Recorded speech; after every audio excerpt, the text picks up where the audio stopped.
Hello, everybody, and welcome back to the show. It is Teens Talk Movies, because we're teenagers and we like those things on film, or just digital now.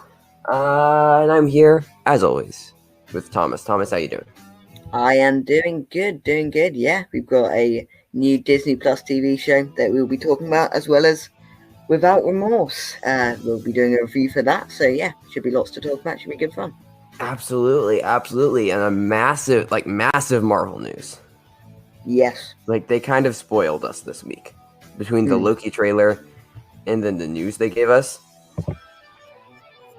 Like, thanks, Marvel. You kind of crushed it. But yeah, plenty to talk about. And Atticus texted me, said that he should be able to come back to the show next week. So that will be fun and exciting. But Thomas, I think that we should just jump straight into this Marvel news. Sure. Yeah, let's do it. Because, I mean, they put out a video. If you guys haven't seen it, it's just on the Marvel Entertainment YouTube channel. It features their entire slate of films through 2023. We got titles, we got release dates. Also just like a great video saying like how awesome theaters are. Yeah, pretty much. But let's just run through these step by step. And we got footage. We got footage for the future Best Picture nominee Eternals. Right. Yeah, we did. I'm dying on this hill. But don't Thomas, don't lie to me and say that the footage didn't look gorgeous. No, it did. And I mean, that's what we expect. It's Chloe Zhao directing it. And if Nomadland is anything to go off of, this film should look stunning. So I would highly suggest, if you guys haven't seen it, the film The Rider, which was her second film. I still haven't seen her first film, Songs That My Brother Taught Me, but her second film, The Rider, is pretty incredible. And even just like the first shot that we see of this with the guy in the cowboy hat just brought back vibes of The Rider. Right. But I mean, we got 5 shots and they all look gorgeous. Like, I could frame them all. Yeah. Chloe Zhao is like probably one of the most exciting directors working today. Like, I put my 3 favorite directors of all time are Chloe Zhao, Taika Waititi, and Wes Anderson. Those are like my top 3. I don't know if I'd say all time, but like working right now. As far as like, I cannot wait for whatever they do next. Excited. And Nolan and Spielberg are probably my 4 and 5. But yeah, I'd throw in Ari Aster as well, because both his last 2 movies have been incredible. So he's another one that I'd throw in there as current directors working now. I haven't seen Hereditary or Midsommar. Wow, do yourself a favor, because those are great films. I don't watch horror movies. I've seen Get Out, and that's it. We're talking about Quiet Place 2 trailer. I haven't seen A Quiet Place. Probably gonna watch it. Probably gonna watch the Conjuring movies before Conjuring Part 3. Definitely made me do it. You gonna watch the Saw films before Spiral? No, I'm not actually. Fair enough. Too many, and yeah, they do not like. No.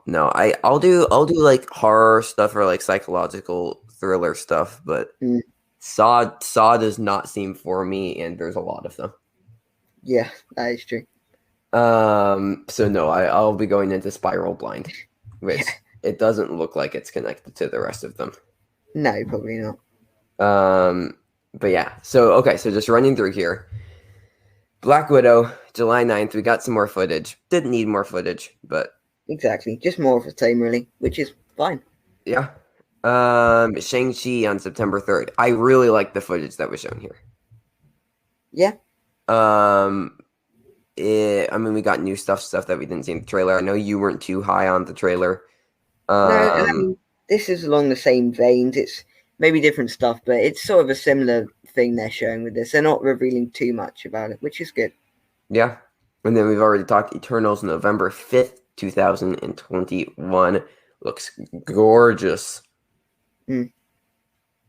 Absolutely incredible. Then Spider-Man No Way Home, December 17th, 2021, from John Watts. I Yeah. should mention Kate Shortland is doing Black Widow. Destin Daniel Cretton is doing Shang-Chi. Chloe Zhao on Eternal. So yeah, John Watts on Spider-Man No Way Home. Very excited for this movie. We'll be talking about this movie a bit more later. Yeah. But from Sam Raimi coming back to Marvel, March 25th, 2022, Doctor Strange in the Multiverse of Madness, which, if the world didn't, die, would have came out 2 days ago. Wow. Okay. Yeah. And Wow. now we won't get it for another year. No. So, but yeah, that kind of blew my mind. Yeah. And then one of my most hyped up directors working today, we had Thor: Love and Thunder from Taika Waititi, May 6th, 2022. So this is all stuff that we knew. Yeah. Now into stuff we didn't know before this week. Black Panther: Wakanda Forever, July 8th, 2022, from Ryan Coogler. Thoughts on the title? Yeah, I like it. I think it's a title that works, and it's not the most unique then different title in the world, but it fits those films that it fits the Black Panther film, and yeah, it doesn't make me any less hyped. Doesn't really do anything more to make me more hyped for it because I already am pretty excited for it. But yeah, it's just a very decent title that seems to fit what they're going for. Also, I mean, I do feel like that it has something to do with Chadwick, Yeah, probably. Uh which I'm just very curious to see how they're going to handle all of it. I have faith that they'll handle it well. But I'm curious. I hope that they can do it in a way that's both respectful and doesn't feel out of the way for the story. Yeah, I think it's Marvel, so they will be able to treat it respectfully, and Absolutely. hopefully they can do something to make it feel deserved and natural, but also they're Yeah. Marvel, so I have Right. faith And in Ryan them. Coogler's a pretty phenomenal director and writer. Exactly. Um So yeah. So interesting thing. So all of the first five from Doctor Strange in the Multiverse of Madness up to most recent Black Widow are all finished. Yes. Okay. Um Thor: Love and Thunder is currently filming. Black Panther: Wakanda Forever has not started filming yet. Hmm. These next two, The Marvels and Ant-Man and the Wasp: Quantumania, are currently filming. So let's Okay. talk about those. Also, before we move on, though, actually, interesting that they're moving the Black Panther franchise up into a summer spot with July, whereas the previous film came out in February. And Yeah. I still mean, attained $2 billion, but still.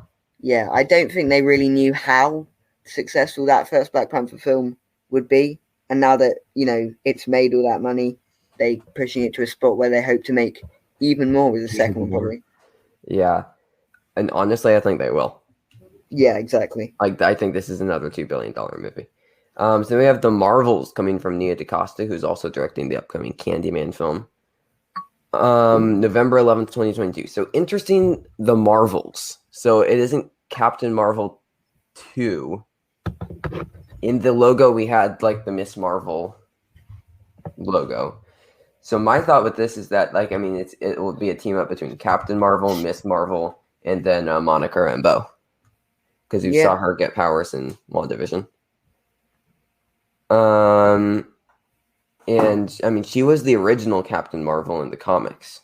Well, Okay. obviously post Marvel, the Kree, but she was the first like Avenger to take up the moniker Captain Marvel, because Carol Danvers was Miss Marvel, and then she moved to Captain Marvel.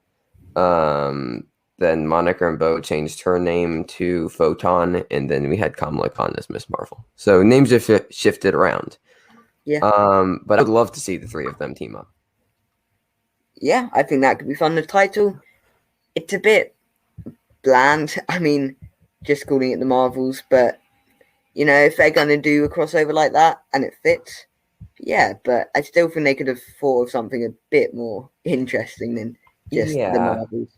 the title, I mean, the title doesn't seem great, but it gets across what it is supposed to be much more than Captain Marvel 2. Yeah, yeah, I guess that. Yeah. So, yeah, I'm curious to see how all of these movie release dates line up with the TV release dates. Something I'll have to check out either during break or in between shows. But Yeah. yeah, so then we got part of our 2023 release schedule, Ant-Man and the Wasp: Quantumania, which is currently filming February 17th, 2023. Very happy that they're moving the Ant-Man franchise to like Valentine's Day weekend. It works so much better there than as like a summer film. Yeah, unless you're going after an Avengers film, which is what they have done previously, which they're Right. not doing this time. I think a earlier release date makes more sense. Right. Yeah. This one also coming from Peyton Reed. Then Guardians of the Galaxy Volume 3 in pre-production right now from James Gunn, May 5th, 2023. That's kind of taking like the May Avenger slot for 2023. Yeah. But then Fantastic Four from John Watts, which works so well, the director of the Spider-Man films. So hyped for Fantastic Four. Yeah. Yeah. Like I am so hyped. I mean, and like I've been saying my dream casting for probably 4 or 5 years now. Mm. I mean, I want John Krasinski and Emily Blunt Yeah. as Reed and Sue. I want Zac Efron as the Human Torch, and I want Michael Chiklis to come back from the 2005 and 7 Fantastic Four films to play the Thing. Okay. I And mean, then I want Zac Efron, really, but yeah, Zac Efron's solid. right. Like I think he fits the role so well. I really do. I mean, and he's shown like dramatic chops as well in like that Ted Bundy movie, Extremely Wicked, Shockingly Evil and Vile. I mean, he hasn't been in the best of movies, but he's been good in those movies. Like The Greatest Showman, not a great movie. Zac Efron's pretty good in it. And I don't know, like I feel like just like his look is the Human Torch. Maybe. And then I want Zachary Quinto or Javier Bardem to play Doctor Doom. Okay. I would take either of them as Doctor Doom. And we already know we're getting Jonathan Majors as Kang in Ant-Man and the Wasp: Quantumania. I do think that John Watts is the perfect choice for this. I mean, he's done great with the Spider-Man films. I mean, it's family, you know. It's not to quote Vin Diesel, but like, yeah, no, I think that he works really well with these. So, if you had to pick your 3 most hyped Marvel movies out of the 1, 2, 3, 4, 5, 6, 7, 8, 9, 10, 11, 12 that we just listed, what would be your 3 most hyped? So first, I'd say has to be Doctor Strange in the Multiverse of Madness. Really? I think what they're saying about it, how it's just really, I'm really hyped for that. I'd put Thor: Love and Thunder in there because Michael Waititi. I mean, Thor Ragnarok was brilliant, so I don't think this will be any different. And probably, if I was to pick a third, I'd say maybe No Way Home, Spider-Man. Just because of all the casting rumors that not rumors anymore, basically confirmations that they've given. Yeah. My number 1 is Eternals, of course. Okay. Yeah. My number 2 is probably Spider-Man No Way Home. And my number 3, I'm torn between Fantastic Four and Thor: Love and Thunder. Yeah, I'd just like to see a little more about Fantastic Four, and then maybe it would be pushed up a bit, but that's fair. We don't even have a release date yet, so exactly. Yeah. I also I think that the first 2 Spider-Man films are both easily top 10 MCU. Homecoming's probably top 5. Really? I think it's overall Like if you just like at like all the films combined, I would put it right next to Captain America as the best overall like individual franchise within Marvel. Yeah, if you're averaging out, it would definitely be. Yeah, I'd say it probably would actually be second definitely behind Captain America, because all three of Right. those films are among my favorites. Because like even Avengers, like Endgame and Infinity War are solid, but I think of the Avengers and Avengers Age of Ultron are good. I don't think that they're great though. No, definitely not Age of Ultron. That's nowhere near Right. great. I mean, in the Avengers not being a great Marvel movie is my hot take, but I think that that movie, like, I mean, it was all it was doing was it was just there to set up the final battle. Yeah, I think The you had to be there, be a fan for 4 years when Iron Man came out for that film to really be right, among your favorites. Because I because like obviously wasn't.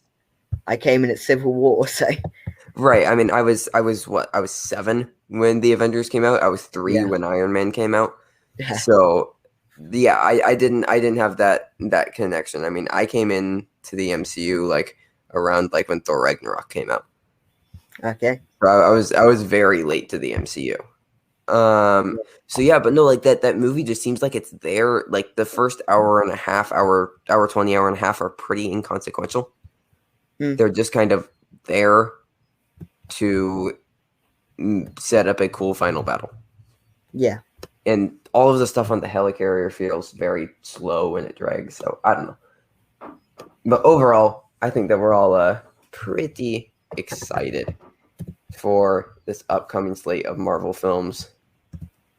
But let's move on now to our next topic.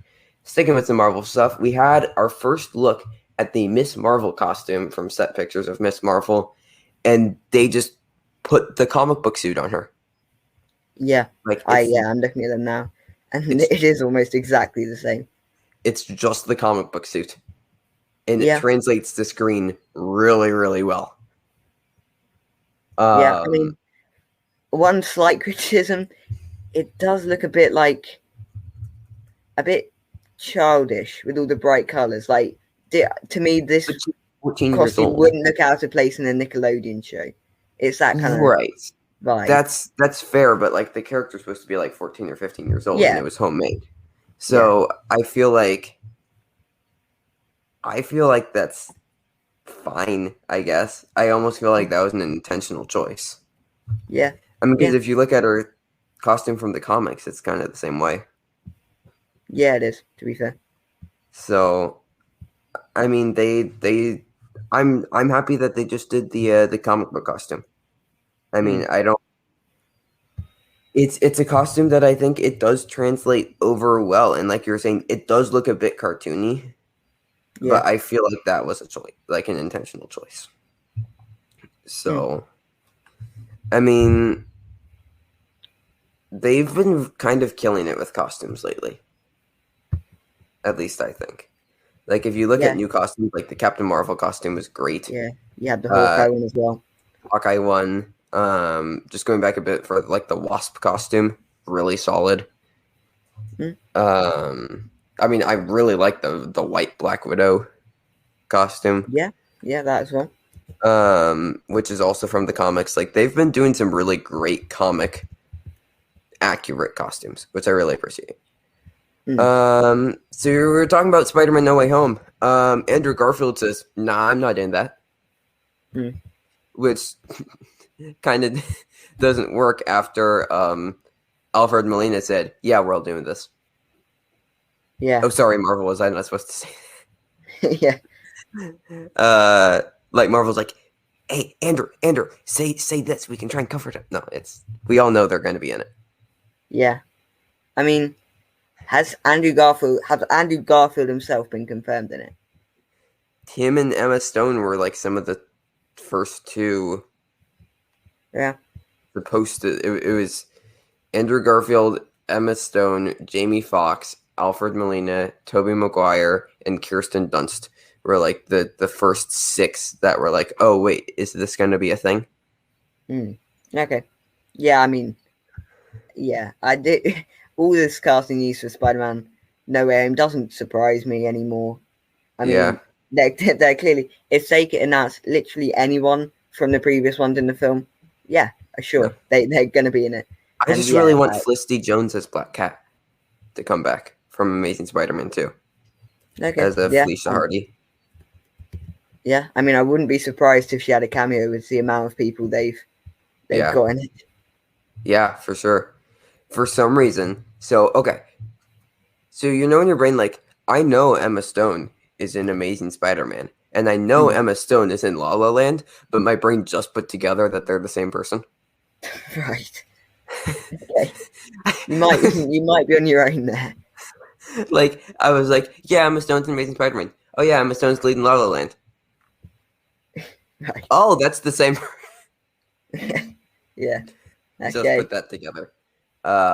We can move on though. Doctor Strange was initially supposed to have a cameo at the end of WandaVision, which would have worked. Yeah. Again, because I don't think he would have had a massive role in it. No. But still, it would have been nice to see him make it feel even more connected than it already did. But just to add that connectivity, with obviously Darcy and Henry Wu's character coming back. Yeah, it would have been nice to see Doctor Strange as well. Wait, what did you just call him? Wait, what's his name? I feel Jimmy like I got Woo. that very Jimmy Woo. Woo. That's right. Not Henry Wu. Wait, Henry Wu's from Jurassic Park. Oh yeah. Yeah. You know what? I had something last time. You had something this time. We can move on from this one too. Yeah, exactly. New Tom Hanks film, a sci-fi movie called Finch, which is formerly titled Bios, was just bought by Apple TV, very similarly to Greyhound. Honestly, Tom Hanks should just sign a deal with Apple TV at this point, which would work for Apple. They need something. Yeah, because there's a reason I haven't even bothered looking how much Apple TV is, because there's nothing really on it that I'm that interested in. If they offer a free trial, which I'm sure they probably do, Yeah, I'll watch a few stuff on it. But again, there's not much on it right now that really interests me. like what? Yeah, what do they have? Like, Yeah, the only one I've even been interested in watching in it is Wolf Walkers. That is on Apple TV, I think. Yeah. Yeah, no one really else in Finch of note. So yeah, no, I mean see if they can build up some hype behind it, because they need it. I honestly wouldn't be surprised if we see Apple TV shut down like over the next couple years. Yeah. Like they just don't really have anything. I'm just trying to pull up on Just Watch, which is great service. You can pick which streaming services you have, and then it will filter so that way you can see everything. That you potentially have to watch. So I'm just trying to see what is on Apple TV Plus. So they have Wolfwalkers, Greyhound. They have Cherry. They have On the Rocks, Bill Murray movie. They have a Beastie Boys documentary. They have a Billie Eilish documentary. And that's it. Okay, so this is kind of crazy. So as far as films, because Just Watch tracks, I have it set just to films. They have 23 movies total. Wow. And 6 of them are Charlie Brown movies. Okay. One of them is a Mariah Carey Christmas special. Right. And 4 of them are music documentaries. Yeah. Yeah. Clearly they don't have much in. I mean Wolfwalkers, Greyhound, and Cherry. That's it. Yeah. Let's not forget that they're Apple though, so I think they'll be fine. Oh right. No, this isn't going to sink Apple. Not no. But yeah, it just Apple TV is severely lacking. They need to pay, and if they get a deal with Tom Hanks, that could bolster them. Especially if they're able to, I don't know if Tom Hanks is a production company or something, or if he has the rights to, but if they can somehow start getting deals with Tom Hanks and picking up his previous films, and they're like, we're the Tom Hanks service. People might be like, all right, like that would be something. It would be more than they have now. Yeah. I mean, so okay, let's hypothetically picture this. If there was a Tom Hanks streaming service, would you get it? Would I get it? Let's see. What would there be? I mean, you have Catch Me If You Can. You have, thinking of bigger films. I mean, Forrest Gump. for Toy Story movies. Yeah. Say like the Tom Hanks streaming service, they could just take every Tom Hanks movie from every, so they're only available on the Tom Hanks streaming service, and it's $5 a month. Honestly, probably no. What if Tom Hanks did a daily morning show? Yeah. Yeah. No, it's still probably not. I feel that would be a step too far. Probably. What if it's like $2 a month? Then maybe. I mean, there are some films of his that I absolutely love, like A Beautiful Day in the Neighborhood. I wouldn't want to never see that film again. Yeah. I mean, look at what you get. You got all the Toy Story movies. Sorry to cut you off, but this is important. Saving Private Ryan. You get Borat's subsequent movie film. I mean, Catch Me If You Can, Forrest Gump, The Green Mile. You get Cars, Castaway, The Post, The Simpsons movie, Polar Express, Captain Phillips, Beautiful Day in the Neighborhood, Big, Cloud Atlas, The Terminal, Bridge of Spies, Da Vinci Code, Sully, Apollo 13, You've Got Mail, Sleepless in Seattle, Philadelphia, Road to Perdition, Saving Mr. Banks, News of the World, The Circle, Angels and Demons, Greyhound, The Burbs, Inferno, League of Their Own, That Thing You Do, plus some other random stuff he did. Did you mention Turner and Hooch? Turner and Hooch. You can't forget Turner and Hooch. The Money Pit, Larry Crown, Joe vs. the Volcano. Fine, I'll just go through his full filmography. A Hologram for the King, Dragnet, Bachelor Party, The Bonfire of Vanities, The Man with One Red Shoe, Radio Flyer, Punchline, He Knows You're Alone. And that's like his main ones. Yeah. Ithaca. So yeah, no, like he has some, especially if he did that morning show and it's only $2 a month. I mean, I don't know. Solid topic. Hopefully that was interesting. Moving on. Also, like Greyhound was fine. If it's like Greyhound, This is interesting though. Warner Brothers searching for a black director and actor for Superman, and the movie is potentially going to be a period piece. Yeah.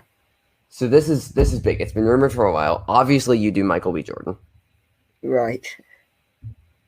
You know who's been rumored for director, Thomas? I don't know. Barry Jenkins. Of Moonlight and If Beale Street Could Talk. And also that Lion King movie, but we ignore that. Yeah, that is, to be fair, that wasn't really him. No, exactly. Right? Same reason Guy Ritchie made Aladdin, for the money and nothing else.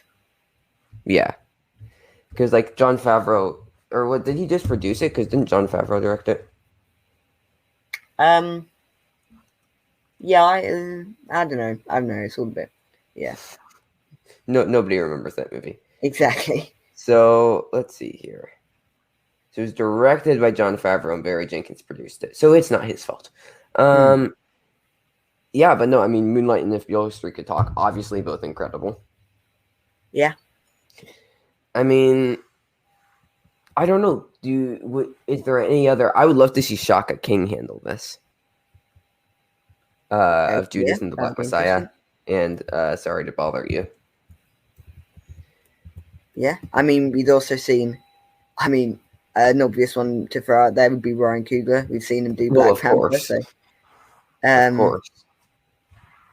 This is a weird one just popped in my head. What if it was Jordan Peele making a Superman film? Actually, I think that could be kind of fun. Let's see Spike Lee do it. Yeah. But yeah, no. So I mean, it's going to be Ta-Nehisi Coates and J.J. Abrams are behind it. Ta-Nehisi Coates, writer of a really, really good Black Panther run. But yeah, I mean, do you see anybody other than Michael B. Jordan playing this role? I mean, it depends where they're going with this. If they want maybe an older actor, I could see maybe someone like Idris Elba being Superman. But presumably, I have a feeling they'll go younger. And yes, Michael B. Jordan would be the obvious choice there. I mean, it with everything going, like, I don't know. I really, man. I mean, it's just that, like, Michael B. Jordan is so perfect for the role, and with all the rumors behind it and him saying that he'd be down to do it, I just, like, I cannot picture anybody else in this role other than Michael B. Jordan. No, yeah. Like, for this version of Superman. So here was this list that Warner Brothers put out, I think, like, a couple years ago. Like, it was just this list of directors. So Barry Jenkins and Ryan Coogler were on there. Stephen Caple Jr., director of Creed 2, was on there. J.D. Dillard, who I'm not too familiar with, was on there. What did he do? Slate, Sweetheart, Stray, not sure. But J.D. Dillard was on there. Regina King of One Night in Miami, and then Shaka King of Judas and the Black Messiah. So between that list, we have Shaka King, Regina King, J.D. Dillard, Stephen Caple Jr., Barry Jenkins, Ryan Coogler. I don't know where I would go with that. Yeah. See, I don't think the obvious one would be Barry Jenkins. I mean, they might go with him, but I don't think he's the obvious one on that list. Honestly, I mean, Stephen Caple Jr.'s great. Obviously, he's directed Michael B. Jordan before with Creed 2. J.D. Dillard, I'm pretty unfamiliar with. Regina King, phenomenal with One Night in Miami. Like, really, really good. Shaka King. I mean, the thing with Shaka King is that he just won Warner Brothers some Oscars with Judas and the Black Messiah, as well as getting Warner Brothers a Best Picture nominee. So I'd assume there is some pretty some goodwill between Shaka King and Warner Brothers. So I don't know. I could see this going either way, or they could just do kind of the Marvel strategy and just pick an indie director out of the woodworks and turn them into a major feature director. Right, I'm back. Right. Yeah, just lost Thomas for a second there. But yeah, like I was just saying, like I feel like they could also just take an indie director. Yeah. Of just completely avoid an established director. I mean, my pick right now is still Shaka King. Yeah, I think he could be a good pick. And then with the actor, like it's gotta be Michael B. Jordan. But moving on, James Gunn says that he is going to step away from the Guardians of the Galaxy franchise after Volume 3, and Dave Bautista says that he will also likely step away from Marvel after Volume 3. So, thoughts on this? Yeah, I mean, I don't know. Have we had a franchise that's gone beyond 3 films before? Thor. Oh, yeah, 4. So, but it's not really very normal to see that. So maybe I feel like we could see the franchise come to an end after this next one. So are we assuming Drax dies? I kind of hope not. I mean, it'd be pretty sad to see. So I wouldn't mind if we can, just have a happy ending with Mantis and they can go off together. Go off, yes. We got news that more Nintendo animated movies are happening after Super Mario Bros., the animated movie. Did we need this? Absolutely not. I just, Yeah, exactly. like what else does Nintendo have to adapt?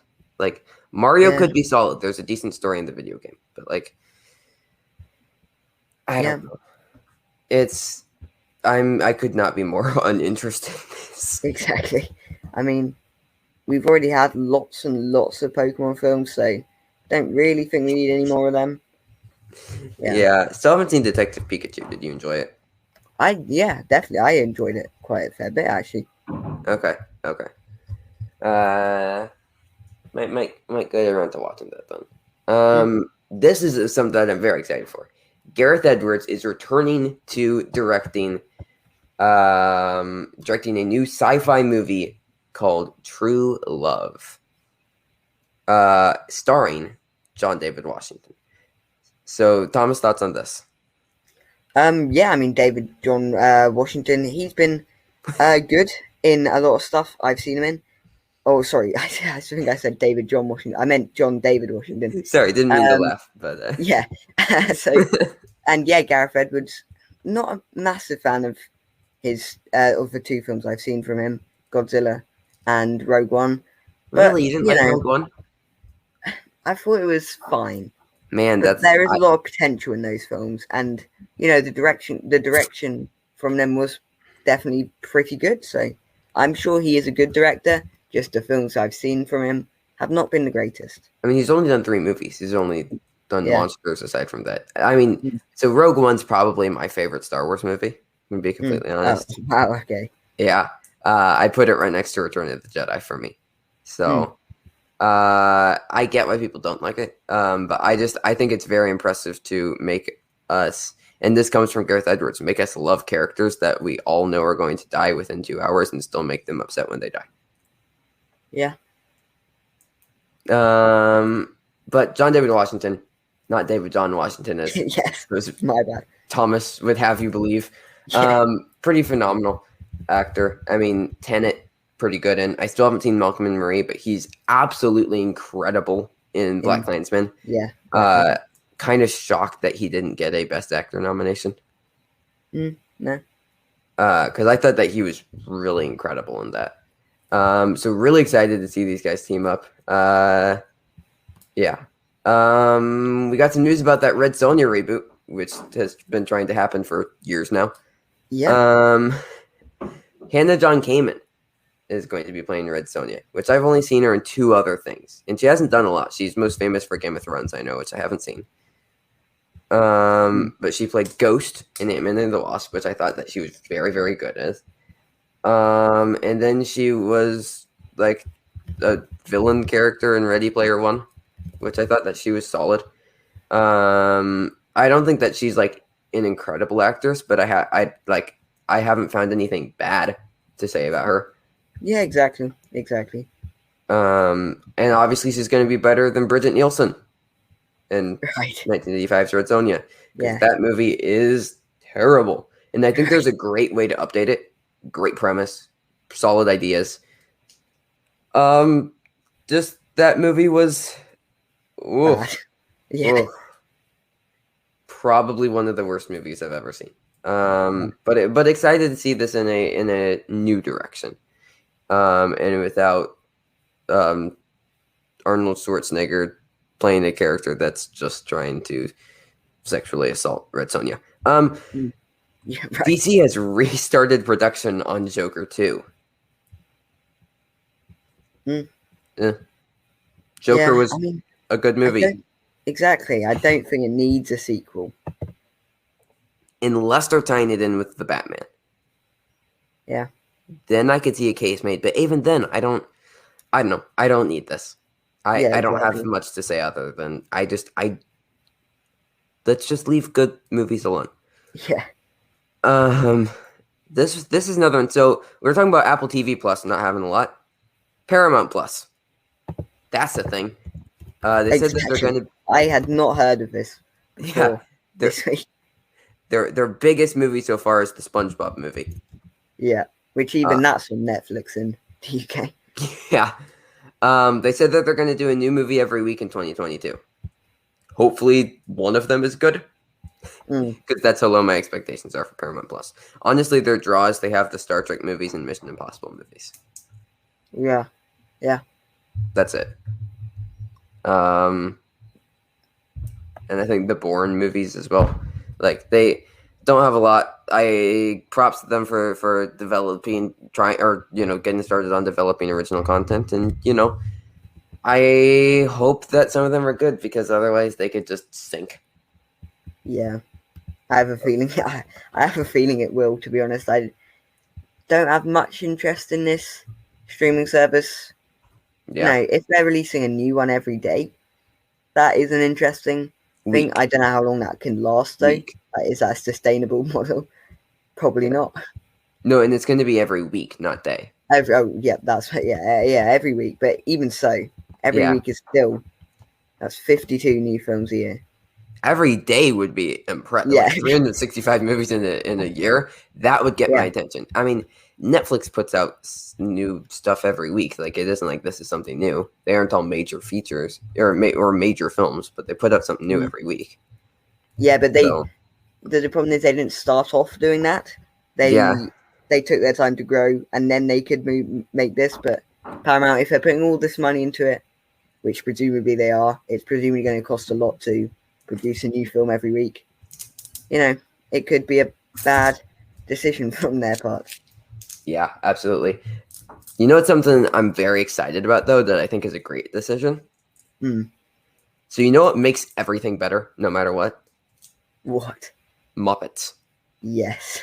Place Muppets into any ensemble and it makes it better. Like, sure, Star Wars is good, but Muppets, it's better. Hmm. The Avengers is good, but Muppets is better. Any sitcom in the world, Muppets would make it better.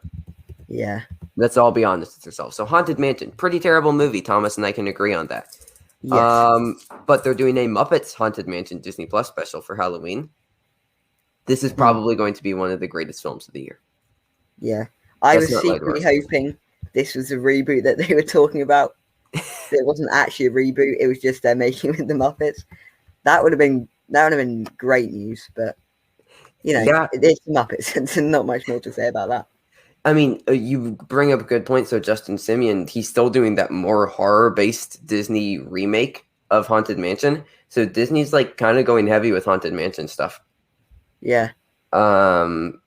Just isn't per se a good thing, but one of them is Muppets, which is Exactly. great. Yeah, like if you can't tell by our enthusiasm, Muppets are the best, and you should all love them.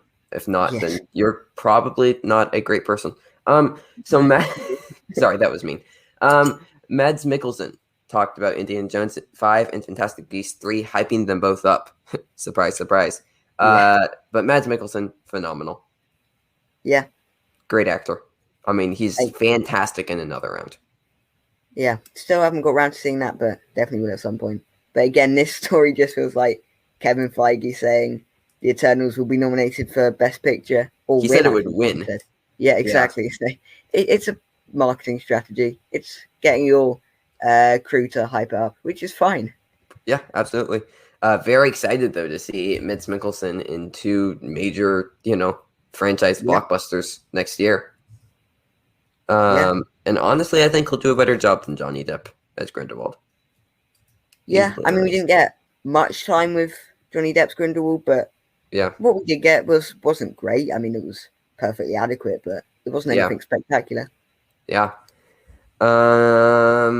Last piece of news here before break. Camilla Cabello's Cinderella musical is heading to Amazon Prime.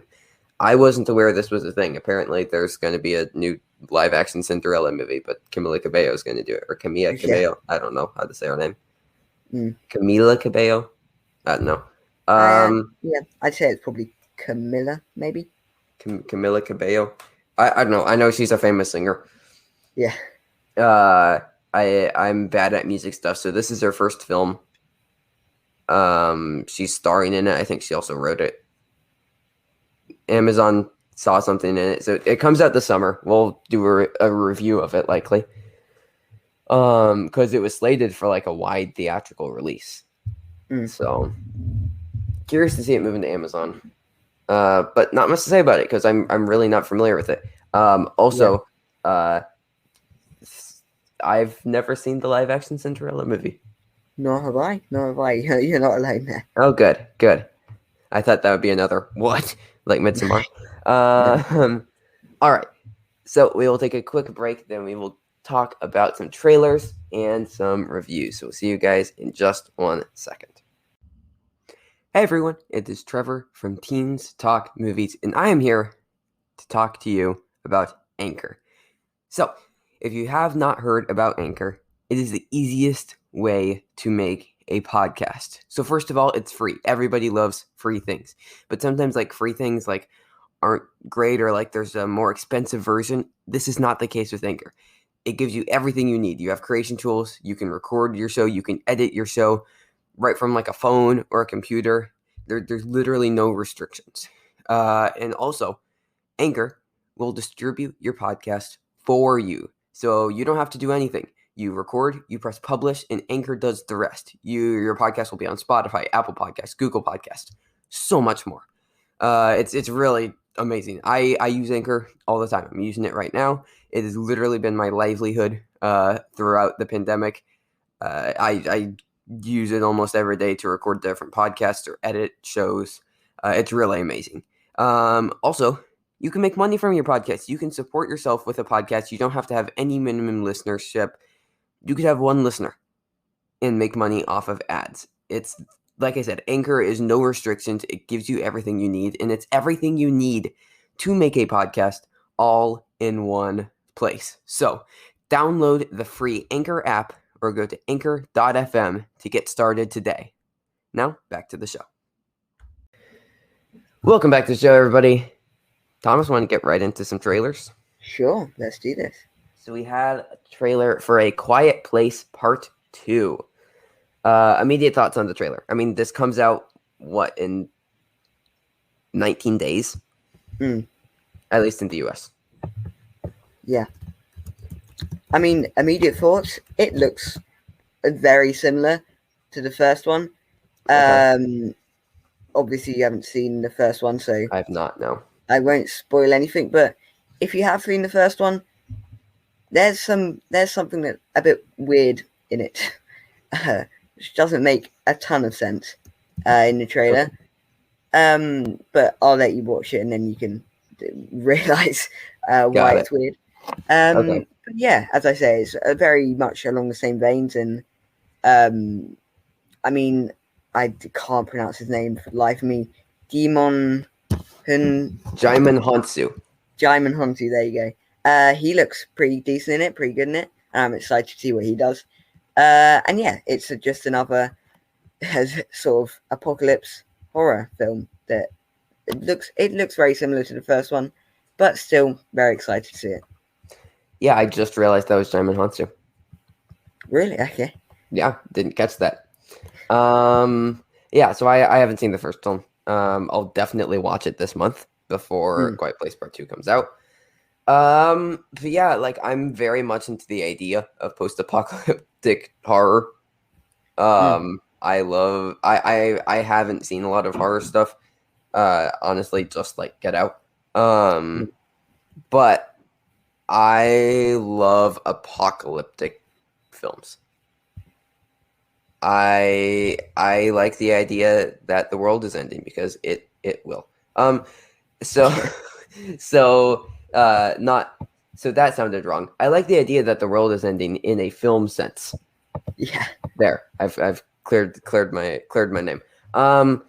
Yeah, I mean, this looks good. I can't speak too much on it just because I haven't seen the first film. But I'm very excited for this. So yeah, so this is May 28th in the US, and then you get it a week later, June 4th. Okay, yeah. So yeah, I'm excited for this. And I know Atticus would be extremely excited about this because A Quiet Place is one of his favorite movies, just ever. So yeah, I'm excited to see, because like we said, Atticus will be back on the show next week. So he'll be here in a couple weeks to talk about Quiet Place Part 2. Moving on, though, we had another trailer for Loki. And also, side news with this, it is moving up to July 9th and will air on Wednesdays, contrary to every other Disney Plus show. Yeah. What do you think of this trailer for Loki? well, again, it was showing us things we've seen before, expanding them a bit and showing us more with the time agency. That's probably not their actual name, but them people with Owen Wilson. It's showing us a bit more of them and how they run things and what they do, which is good. I wanted to know a bit more going into the show, and that's what this trailer delivers on. Again, showing us similar things to what we've seen before. I honestly think that's their official name, Them People with Owen Wilson. Yes, yeah. I mean, they're the TPWOW. The TP Okay. Wow. Yeah. So they're the Time Variance Authority, the TVA. Okay. I prefer my name, but you know. Oh yeah, no, the TP Wow is clearly better. Yeah. I mean, definitely nice to see something from Disney Plus on Wednesdays, because like otherwise there was no reason for me to get onto Disney Plus aside from on Fridays for new stuff. So be nice to log on a Wednesday and watch some stuff. Yeah. But yeah, Owen Wilson though looks phenomenal. Yeah. Like he is owning this role just from the trailer. Like he looks so good. And his chemistry with Tom Hiddleston as well. Yeah. If it's like that in the actual show, we're gonna be in for a good ride. Oh yeah, no, just watching, like, I can't wait for more Tom Hiddleston, Owen Wilson interactions. It's something that I didn't know I needed, but I absolutely need. Like this show just looks like it's gonna be a blast. Like it just looks so fun. I mean, and it's what, July 9th, so we got 2 months. Yeah, which is July 9th or June 9th, so 1 month. Yeah. I thought that was July. Right, because Black Widow is July 9th. So, yeah, I mean, we'll have Loki to talk about in a month, which is very exciting. And we'll probably have some overlap between that and the Bad Batch. So, but yeah, no, I'm very, very excited for Loki. Yeah, like I said, it just looks so fun. I honestly cannot wait for it. And it's supposed to tie into Doctor Strange and Spider-Man and WandaVision, so should be a lot of fun. But Thomas, I mentioned the Bad Batch. Yes. Want to talk about the first couple episodes? Not really. Oh, but we have to, don't we? For the show. We do. I'm kind of with you on this, though. I was not impressed. Yeah. I mean, so just hearing the Clone Wars voice guy at the beginning of the first episode just made me happy.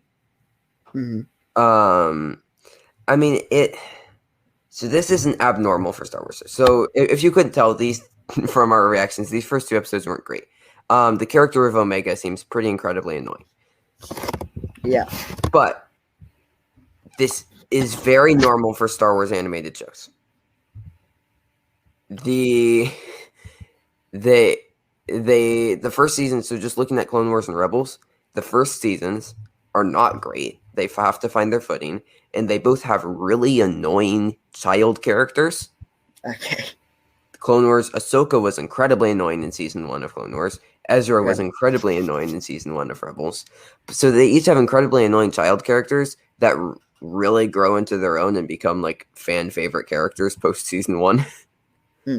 Star Wars animated shows just have always struggled with season 1, so I'm not too surprised. It like I know that the animation seemed clunky to me. Like background animation was great. And just like of the elements, like the trees and like the dirt and everything, like all that looked really good, and snow. But like the character animation did not look good. No. Yeah, I would agree. I didn't like the style of it, the style of the characters that they're going for. Yeah. I mean, it seemed like they were just trying too hard to update the Clone Wars animated style. So yeah, and like the screenplay, the dialogue was not good. No, it was very. I mean, it's aimed at children, but still, it felt very simplistic. And I mean, like the Clone Wars, like the final season of Clone Wars was like really solid. I mean, that's some of like the dialogue was great. It was really dark. I mean, and that's what I was kind of hoping for this. And from the trailer, they kind of painted it as like dark Star Wars, like dark animated Star Wars. And to be fair, this is only the first 2 episodes. We still have a lot to go. But yeah, no, there really wasn't a lot here, I guess. Yeah, like a lot of it just didn't work. And I mean, said it before, this isn't not normal for Star Wars shows to not start off well. I just hope that this does improve. I don't know how this has a 93% on Rotten Tomatoes. That does not make sense to me. No. Yeah, I think there's definitely a problem with it, especially the second episode just felt so meaningless. Like nothing happened if you look back at it, because she didn't leave. Spoilers. But yeah, she didn't this leave. is spoiler review. So yeah, exactly. So I mean, what was the point of the episode? I have heard that the family they visit is from the Clone Wars. Is that correct? Yes. Yeah. Okay. Yeah. So we see, and there's a fun little storyline with them.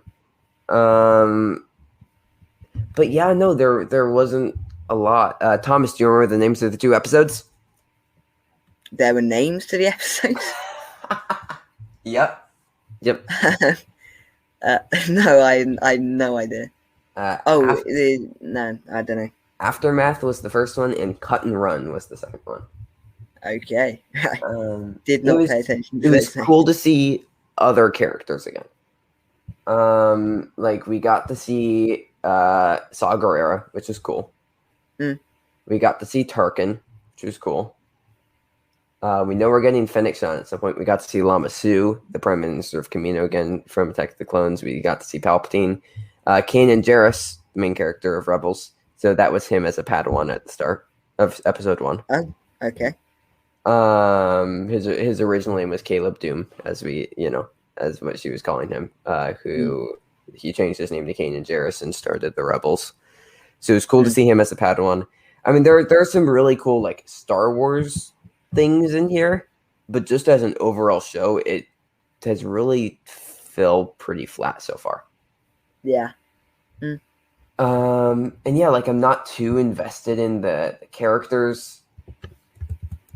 Yeah, that's another thing. None of the actual Bad Batch themselves, they all just felt like they had one gimmick, and that was their character, and then nothing else to them. Right. Like I was honestly more invested in Defa Blaba and Caleb Doom at the start of the first episode. Like with the Order 66 stuff.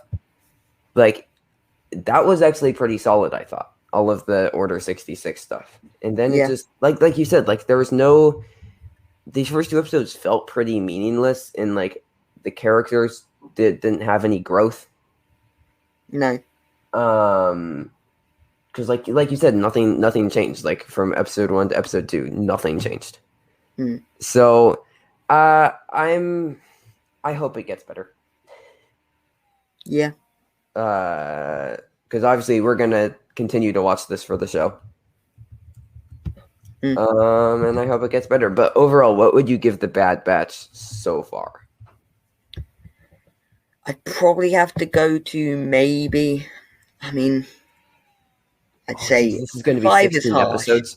I'm sorry, but I just realized that I thought this was only going to be like 8 episodes. It's going to be 16 episodes. Okay. That could be rough. I hope this gets better. Okay, sorry, go ahead. Yeah, see, 5 feels harsh, but if you actually look at the episodes and what they did, I think it's fair. I'm right along with you. I was even prepared to potentially go to like a 4 or 4.5. Yeah. And like I was really looking forward to this because like the Clone Wars is, and don't have this deter you from Clone Wars, because Clone Wars Clone Wars is an incredible show. I still think it's the best piece of Star Wars to exist. Okay. But yeah, this it wasn't good. It was not good. Let's talk about something that might be slightly better, but also still wasn't great. Tom Clancy's Without Remorse. So before this, have you seen any of the Jack Ryan films? I have seen the Chris Pine ones, and I tried the series with John Krasinski, but got bored and stopped watching it. I haven't seen any of them. Okay. So yeah, if this was fine. Yeah, I mean, Michael B. Jordan was good in it. Michael B. Well, what else did you expect? He's Yeah, Michael exactly. B. Jordan. And there was some fun action scenes, like the prison scene with him fighting the guards. That was pretty fun, but Yeah. overall, just very, very flat and Uh, bland. yeah. I mean, there wasn't. It seemed on the precipice of delving into some really interesting ideas.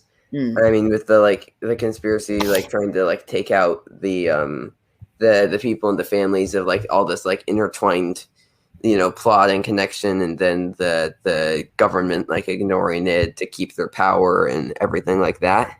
mm. But they didn't really go into that. They were like, here's this cool idea that could be really good, and we'll just leave it at that. Yeah. Also, one thing, we did not get enough time with Michael B. Jordan and his wife or girlfriend before she died. So Yeah, that you didn't really care, which is, I mean, it was clearly only there to serve his character purpose, which is fine if that's the way you want to develop your character. But I feel we needed more time with them before the death. yeah, it was, oh hey, she's alive. She's Yeah. cool. She's dead. All right. Mm. Yeah. I mean, Yeah. I checked the time and it was 12 minutes into the movie, and we met Mm. her at like minute 4. Yeah. And like there was not enough of that character to give like for like 8 minutes. Like it was not enough. So I completely agree with you on that. And then at the end, it just like the last 20 minutes, it just got way too convoluted, and I jumped ship. I was kind of on board. Yeah. And then those last 20 minutes were like spoilers, like he kind of dies, but then he doesn't, and then he does the Yeah. thing, and then they kind of catch the guy, but then they don't, and then Yeah. he And just goes home. there were 2 scenes with a car being driven into water. There were 2 scenes that were almost the same, which was just, I mean, if you're going to make an action film, at least have the action be unique and distinctive rather than That's just repeating.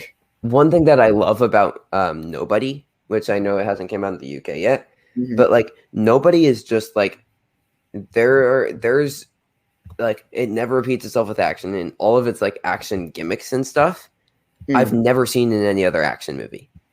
Mm-hmm. Like it was completely unique, fun stuff. And like while the story, people compare the story to John Wick, which I get, but it's more different than you would be led to believe. But like all of the action stuff is just so fun and new and fresh, which this film really failed to accomplish. But yeah, I mean, it like the director, I can't remember the director's name. It was like Stefano Salami or something like that. Sorry, that's probably racist. But I know I'm close with that. Yeah, you're very close actually. Stefano Solima. Solima. Okay, so I wasn't that far off. You were not that far off at all, no. What a last name Salami would be though. Yeah. Like, hey Thomas, I'm Trevor Salami. Like how cool would that be? That would be pretty cool. It's a pretty incredible last name. Thomas Salami. Like it really works with everything. Michael B. Salami. Right. I'm really amusing myself if you can't tell. Yeah, no, but the director didn't really leave that much of a touch on the film. It felt very basic. Like I said, it felt on the precipice of dealing with some really interesting, cool stuff. But just never really got there, I guess. So, and like all of the other characters, like side characters, really just blended together. There weren't really any other solid performances or distinct character bits about them, if I'm being honest. So yeah, I don't know. I thought this movie was fine. It was entertaining for the most part. Like, I was never bored. I just got kind of lost at points because of how convoluted the ending was. Yeah, yeah. He directed the sequel to Sicario as well, which was another film that was not great. Yeah, yeah. But yeah, no, I mean, there's not a lot here. It felt like pretty simple action when it could have been something more, I guess. But Yeah. I cannot say that I was bored. No, it certainly wasn't boring, just slightly convoluted. Right. So what would be your rating of Tom Clancy's Without Remorse? I'd say I'd give it a solid 6. Solid 6. If I was I'm right dropping down, about, I'd say I wouldn't go 6.5. If I was moving to a 0.5, I'd say I'd definitely go lower, so 5.5. yeah, I was thinking 5.5 as well. I Yeah. mean, Michael B. Jordan's just that good of an actor. Like, Yeah, when do exactly. we get this guy an Oscar? Yeah. Yeah. I don't think he's even been nominated, has he? Um no, he wasn't for Creed, was he? No. No, okay, then he probably wouldn't have That's been. disappointing. Or like even like Fruitvale Station. Mm. Um He needs that's to get away from that studio films. He needs to be in more. well, Uh, Black Panther, he should have been nominated. yeah, yeah, I mean, he really should have. Like, he got the Critics' Choice nomination. mm. And that was his only Oh, major. forgot he was in Just Mercy as well, which was a brilliant Yeah. film, and he's brilliant in that as well. Yeah, like it's not like he does like smaller indie stuff. I mean, Just Mercy was definitely, I mean, talked about as one of the best of the year. Just kind of went under the radar with Yeah, Oscars. yeah. But Thomas, Hmm? you know what time it is? Yeah. I think it's the end of the show. I do think it's the end of the show. Yeah. Fun show today. But short show. Side note, but important. I put this at the bottom of the Yes. document. Billy Boyd and Dominic Monaghan, otherwise known as Merry and Pippin from the Lord of the Rings trilogy, are starting a Lord of the Rings podcast. This is very incredibly important, and we must all listen because they are amazing. Other than that, though, we got Those Who Wish Me Dead, The Woman in the Window, and Spiral all next week. I think some of them are pushed back for you, Thomas, but I could not be more excited for those 3 films. Yeah, so they are May 17th and May 14th when they're coming out. Got it. So you'll be able to do some of them. Yeah. With this further review.